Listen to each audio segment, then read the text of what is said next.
दोस्तों नमस्कार, मैं हूं शीतला तिवारी। दोस्तों प्रयागराज से रतिपाल का बेटा जो है 11 साल का था, तभी वो जो है घर से वो गायब हो जाता है। और जब गायब हो जाता है तो तमाम जगह जो है खोजने पर भी रतिपाल का बेटा नहीं मिलता। यह घटना मैं आपको बता रहा हूं, यह घटना जो है अमेठी की है। और अमेठी की जो है रतिपाल का बेटा अरुण उर्फ पिंकू जो है वो घर से जो है गायब हो जाता है। और 11 साल की उसकी उम्र होती है और तमाम जगह जो है खोजबीन होती है, लेकिन उसका कहीं पता नहीं चलता है कि वह रतिपाल का बेटा गया कहाँ। उसके बाद जो है हर जगह रिश्तेदारी वगैरह में नहीं पता चलने पर जो है गुमशुदगी की रिपोर्ट जो है थाने में वो दर्ज करा दी जाती है कि रतिपाल के बेटा जो है वो गायब हो गया है। लेकिन स्थिति तब ये हुई कि जब वो लड़का जो है वो 22 साल बाद जो है वो अपने घर लौटता है और एक जो है योगी जो है सारंगी लेकर के जो है वो पहले आता है। पहले गांव में जो है चारों तरफ घूमता है, सारंगी जो है बजाता है, तमाम जो है सैड सॉन्ग जो है तमाम दर्द भरे गीत जो है वो गाता रहता है। और गाते गाते जो है रतिपाल के घर जो है आ जाता है। हालांकि रतिपाल का परिवार, रतिपाल जो है वो दिल्ली में रहते थे, गांव छोड़ करके वहाँ चले गए थे। और वो आता है, वो कहता है कि हमको जो है भिक्षा लेना है।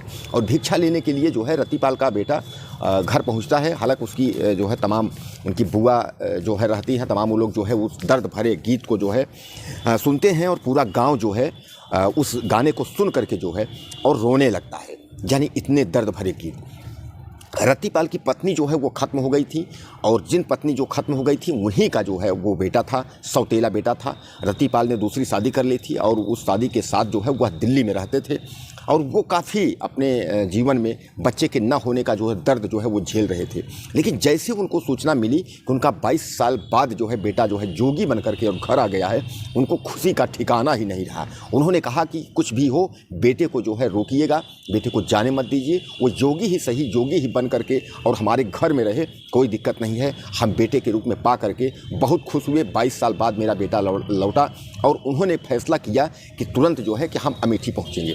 तो आप समझ लीजिए कि अमेठी जो है वो दिल्ली से वो अमेठी आने का जो है उन्होंने प्लान बना लिया।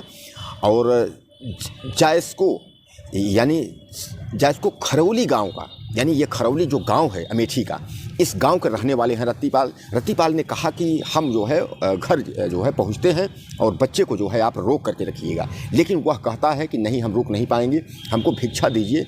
और झारखंड स्थित जो है जहां आश्रम है, वहीं आश्रम में जो है हम रहते हैं और हम रुकेंगे नहीं। हम जो है हम लोगों के यहाँ वैदिक जो परंपराएं हैं, जब तक भिक्षा नहीं मिलती तब तक हम भिक्षा नहीं पाएंगे, तब तक हमारी जो पूजा जो क्रिया है, जो योगी का जो प्रक्रिया है वो पूरा नहीं होता है, जब तक कि घर की भिक्षा वहाँ नहीं पहुँचती है। तमाम आपने देखा होगा कि जो योगी गोरखनाथ की जो व्यवस्थाएं हैं, तो यानी गुरु गोरखनाथ में जो सन्यासी और जो साधु इस तरीके से बन जाते हैं, वो घर की भिक्षा लेने के लिए वो तमाम जो है योगी अपने घर जाते हैं। अपने माँ की भिक्षा वहाँ अनिवार्य होती है, भिक्षा लेने के बाद ही जो है उनका पूरा प्रक्रिया पूरा होता है।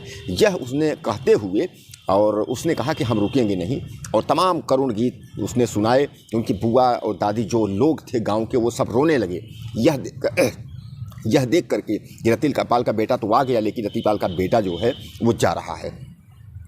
उसके बाद जो है कहानी अब यहाँ शुरू होती है कि जब वो वहाँ से जो है चला जाता है, उसके बाद वह फ़ोन करता है रतिपाल को फ़ोन करके वह यह कहता है कि देखिए, मैं घर तो मैं लौट सकता हूँ, लेकिन यहाँ जो भंडारा और यहाँ तो जो खाने पीने का जो यहाँ खर्च हुए हैं, तो कम से कम 11 लाख रुपए जो है अगर आप हमें दे देंगे तो हम 11 लाख रुपए यहाँ हम भर देंगे। यानी जिस जो है हम आश्रम में रह रहे हैं, तो अपने गुरुदेव जी को 11 लाख रुपए देने हैं। अगर ये 11 लाख रुपए आप हमें दे देंगे तो हम घर आ सकते हैं, घर रहेंगे। इस पर भी रतिपाल तैयार हो गए। उन्होंने जो है कुछ ज़मीन बेच करके 3.5-4 लाख के आसपास की व्यवस्था उन्होंने बना ली। लेकिन इसी बीच में उस योगी का फ़ोटो किसी ने देख करके, और उसके बाद उसने कहा कि यह तो पिंकू नहीं, अरुण नहीं, यह तो नफीस है, नफीस नाम का व्यक्ति है। और जब यह उन्होंने देखा कि नफीस नाम का ये व्यक्ति है और नफीस नाम का व्यक्ति जो है इस तरीके की हरकत कर रहा है, यानी यह जोगी बन करके और इस तरीके की हरकत कर रहा है, तो उन्होंने यह सूचना जो है रतिपाल को दी। और रतिपाल जैसे भी ये बात सुने कि यह मेरा बेटा नहीं है, जिस बेटे को रतिपाल अपना बेटा समझ रहे थे वह उनका जब बेटा नहीं, वह पिंकू नहीं, जब नफीस उन्होंने देखा तो उनके पैरों तले जो है ज़मीन खिसक गई। उनको यह लगा कि यह तो बहुत बड़े हम धोखेबाजी से हम जो है बच गए। उसके बाद वो तुरंत जाते हैं और थाने में जो है FIR दर्ज कराते हैं। अब जब थाने में एफआईआर दर्ज कराते हैं तो उसके बाद पुलिस जो है इनके जांच में जो है जुट जाती है। हालांकि उसका मोबाइल जो है वो ऑफ है, यानी योगीराज का मोबाइल भी बंद है और योगी ने इस तरीके की कई घटनाएं वह कर चुका है, जिसके बेटे को जब वो समझता है कि 5 साल 7 साल का गायब है तो उसके घर जो है वो पहुंच जाता है। किसी को बताकर 22 साल, किसी को 25 साल, 30 साल, ऐसे 2 मामले जो है उसके ऊपर और दर्ज हैं। जैसे ये नफीस के बारे में लोगों को पता चल जाता है तो लोग जो है उसके और उसके साथ जो गुरुजी आए थे दोनों के ऊपर एफआईआर की बात होने लगती है, एफआईआर दर्ज करा दी जाती है। अब रतिपाल को जो है उस व्यक्ति की जो है वो तलाश है। हालांकि पैसा तो रतिपाल का बच गया, यानी रतिपाल भी जो है इस जो है ठग का शिकार जो है रतिपाल हो जाते, उनका पैसा भी चला जाता और बेटा भी नहीं रहता। इस तरीके का जो नफीस है इसका ये जो गिरोह है इस तरीके का काम कर रहा है और जहाँ जिसके बच्चे जो है गायब होते हैं पता लगाता है, उसके बाद जो है वहाँ जोगी बन करके जो है उनके यहाँ चला जाता है। पैसा ऐंठने के बाद उनके घर आकर के 2-4 दिन, हफ्ते, 15 दिन रहने के बाद उसके बाद जो है वो फरार हो जाता है। इस तरीके का केस जो है चल रहा है। तो कहने का तात्पर्य यह है कि दोस्तों आप सुरक्षित रहिए जहाँ भी रहिए। अगर ऐसी कोई भी केसेज है, आपका बच्चा अगर घर से गायब है और काफ़ी दिन में इस तरीके की जो है आपको है, तो आप अच्छे से जांच पड़ताल लें और समझ लें, बूझ लें, क्योंकि जो जाता है वो जल्दी लौटता नहीं है। और काश अगर लौटा तो ये अच्छी बात है, आपकी खुशी की बात है, लेकिन आप जाँच पड़ताल लें, उसके बाद ही ऐसा कोई कदम उठाएँ। कोई आपको कह दे कि आप जो है ज़मीन बेच करके हमें पैसा दे दें, कोई आपको कह दे कि जो है 10 लाख है इतना लगेगा, हम घर आ जाएंगे, ये सब बनावटी बातें हैं, ऐसा कुछ नहीं है। तो जिस योगी को रतिपाल अपना बेटा यानी अरुण उर्फ पिंकू समझ रहा था वो नफीस निकल गया।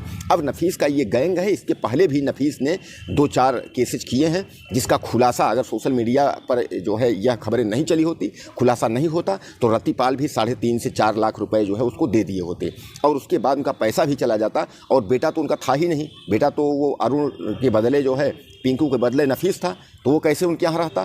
तो यानी वो पैसे से भी चले जाते और बेटे से भी तो चले ही गए थे। यानी यह खुशखबरी जैसे उन्होंने दुख खबरी एक तरीके से समझिए कि जैसे उनको पता चला तो उस समय तो खुशखबरी थी जब लोगों ने बताया कि आपका बेटा जो है पिंकू मिल गया है, 22 साल बाद आ गया है। जैसा कि आपने देखा था माहौल की बुआ रोने लगी और तमाम जो है मोहल्ले गांव के उसके जो तमाम दर्दनाक जो गाने थे गा करके सुना करके सबको रुला दिया। उसने यह भी बताया कि हम अयोध्या आए थे, अयोध्या दर्शन के बाद राम मंदिर का 22 जनवरी 2024 को उद्घाटन प्राण प्रतिष्ठा के बाद ही जो है रतिपाल के घर वो पहुंचा था। उसने कहा राम का दर्शन करते हुए उसके बाद वहाँ से फिर हम निकले तो हमने कहा कि माता जी की भिक्षा ले लें। इस तरीके की तमाम उसने कहानी जो है गढ़ के और एक लोगों को भरोसा दिलाया कि मैं ही हूँ पिंकू और अरुण, मैं ही हूँ। लेकिन बाद में खुलासे में यह पता चला कि यह पिंकू अरुण नहीं, यह नफीस है, जिसमें जो है बुरी तरह रतिपाल सिंह फंसते फंसते जो है वह बच गए। दोस्तों यह कहानी जो है सच्ची कहानी और हकीकत घटना खबरें जो है न्यूज़ चैनल पे और सोशल मीडिया पे चल रही हैं। अमेठी के जो है जायद के खरौली गांव का जो है यह घटना है। हालांकि इसके पहले हमने एक वीडियो जो है पिछले वीडियो मैंने आपको दिखाया था, बताया था। उस समय योगीराज के बारे में यह पता नहीं था कि अरुण पिंकू नहीं वो नफीस थे, इसलिए कि तमाम योगी की घटनाएँ इस तरीके आती हैं तो हम लोग दिखाते रहते हैं। तो जब यह पुलिस के द्वारा जो है जब कंप्लेन दर्ज किया गया और यह साबित किया गया कि नहीं वह जो है योगी और पिंकू नहीं, वह नफीस है और इस तरीके का गिरोह चल रहा है, तब जो है आज दोबारा हमको लगा कि हम वीडियो बना करके और आपको जानकारी दें। दोस्तों हमारे चैनल को आप ज़्यादा से ज़्यादा सब्सक्राइब कर लीजिए, वीडियो को ज़्यादा से ज़्यादा शेयर करिए और हमें आप मैसेज ज़रूर लिखिएगा कि आप इस तरीके के शिकार न हो। हमारे वीडियो बनाने का मतलब यही है कि आप सतर्क रहें, सुरक्षित रहें, कहीं भी किसी भी प्रकार के जो है जालसाजी में फंसने की बिल्कुल आप जो है कोशिश ना करें और ऐसी कहीं घटनाएं हो तो उसको खूब सोच समझ लें और उसके बाद तब फिर आगे जो है फैसला लें। नमस्कार।